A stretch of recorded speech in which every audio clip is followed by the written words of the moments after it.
बिहार सरकार के पूर्व मंत्री और वीआईपी के प्रमुख मुकेश सहनी के पिता जीतन सहनी की हत्या उनके ही घर पर हो गई और उसके बाद जब से ये मामला सामने आया है सनसनीखेज बना हुआ है।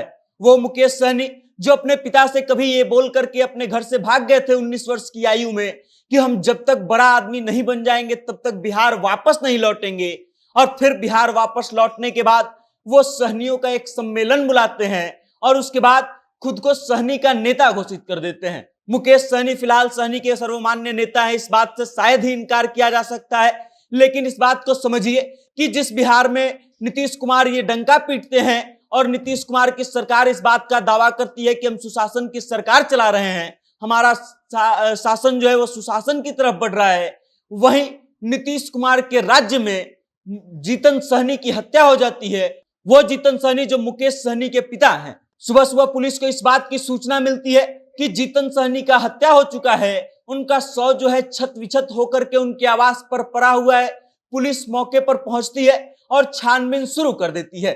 अभी तक जो नतीजे आए हैं, जो अपडेट आए हैं, उस हिसाब से जीतन सहनी की जो हत्या है वो किसी धारदार हथियार से की गई है और हत्या के पीछे का जो कारण पुलिस अभी बता रही है वो है कि कोई आपसी रंजिश हो सकता है। लेकिन सवाल ये कि क्या जब बिहार सरकार के पूर्व मंत्री के पिता सुरक्षित नहीं है तो बिहार के आम जनता का क्या होगा? सवाल ये भी कि नीतीश कुमार की सुशासन की सरकार में आखिर क्या हो रहा है, और सवाल ये कि मुकेश सहनी अब आगे क्या करेंगे। मुकेश सहनी को जब इस बात की जानकारी मिली तब मुकेश सहनी अपने घर पर नहीं थे, दरभंगा में नहीं थे, उनके पिता अकेले रह रहे थे, उनके साथ 2-3 नौकर और ड्राइवर थे। उसके अलावा जीतन सहनी के 2 बेटे और 1 बेटी है। बेटी का शादी हो चुका है और दोनों बेटे भी अभी घर पर नहीं थे और ऐसे में जीतन सहनी अकेले थे और उसी समय उनकी हत्या हो गई। ये अभी सनसनीखेज है और सबसे लेटेस्ट खबर जो है बिहार में यही है कि मुकेश सहनी के पिता की हत्या हो चुकी है।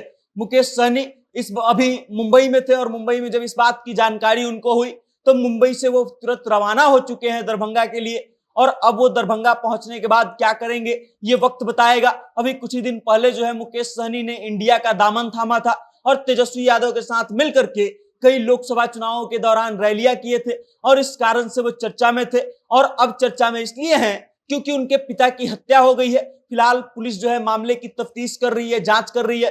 पुलिस ने शव को अपने कब्जे में ले लिया है और कब्जे में लेने के बाद पोस्टमार्टम के लिए भेज दिया है और पुलिस जो है फिलहाल जांच में जुट चुकी है। पुलिस ने अभी मीडिया को कोई अपडेट देने से इनकार कर दिया है और शायद इस बात का इंतजार किया जा रहा है कि कुछ पुख्ता सबूत मिले जो इस बात को सिद्ध करे कि उनकी हत्या जो है आपसी रंजिश में हुई है। अब पुलिस कब तक इसका जांच करेगी, कब तक नतीजे आएंगे ये तो वक्त बताएगा, लेकिन फिलहाल खबर यही है कि मुकेश सहनी के पिता जो अपने दरभंगा स्थित घर में अकेले रह रहे थे उनकी हत्या हो गई है और पुलिस जो है इस मामले की जांच तेजी से कर रही है। जैसे ही पुलिस को खबर मिला, इस बात की भनक मिली, पुलिस मौके पर पहुंचती है और शव को अपने कब्जे में लेती है।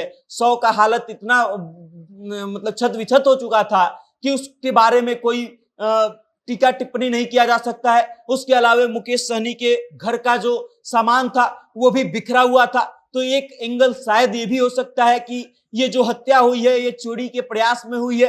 हो सकता है कि कुछ चोर आए हों और चोरी कर रहे हों और उस समय जो है उनकी नजर उनके पिता पर पड़ गई हो और शायद इस घटना के दौरान ये घटना हो गई हो। लेकिन फिलहाल पुलिस का यही कहना है कि शायद ये हत्या जो है आपसी रंजिश के कारण हुई है। बाकी आपको क्या लगता है बिहार के सुशासन व्यवस्था के बारे में, आप क्या कहना चाहते हैं? अपनी राय कमेंट के माध्यम से हम तक जरूर भेजिएगा और देखते रहिएगा जनता जंक्शन। जो कुछ अपडेट आएगा हम आप तक लाते रहेंगे। बहुत बहुत धन्यवाद।